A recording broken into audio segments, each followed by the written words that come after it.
Hello friends, I am Karim. ఇక్కడ మీరు చూసుకున్నట్లయితే ఇవి వచ్చి ఎర్త్‌కి మనం హోల్స్ వేయించామనమాట. హోల్స్ అంటే ఏముంది, 4 మనం తోరలు పెట్టి ఈ విధంగా సెట్ చేయించడం అయితే జరిగిందనమాట.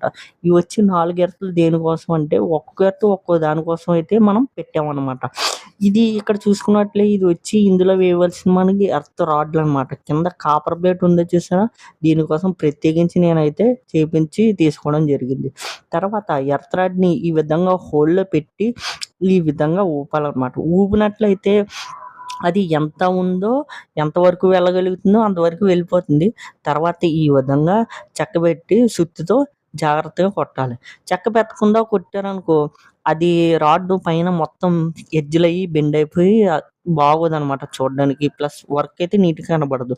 తర్వాత ఈ విధంగా పెట్టి కరెక్ట్‌గా ఎడ్జ్‌కి సమానమైన విధంగా పూర్తిగా లోపలికి దిగ్గొట్టేసేయాలనమాట. మొత్తం ఈ విధంగా అస్సలు మొత్తం గ్యాప్ లేకుండా లోపల దిగ్గొట్టేయాలి. తర్వాత ఈ విధంగా చూసుకున్నట్లయితే లుక్ అయితే ఈ విధంగా ఉంది. లోపల నీళ్లు ఎందుకు ఊరుతున్నాయంటే, ఇక్కడ కొద్దిగా నీళ్లున్న నేల అనమాట. కాబట్టి నీళ్లు ఊరుతున్నాయి. తర్వాత ఈ విధంగా బొగ్గులు వేసి కర్రతో ఈ విధంగా కలపాలనమాట. మొత్తం రౌండ్ అప్‌గా కలుపుకోవాలి. తర్వాత ఇందులోనే మనం ఉప్పేసుకోవాలి. ఉప్పు వేసుకున్న తర్వాత మొత్తం మిక్స్ చేసి నీళ్ళు పట్టాలి.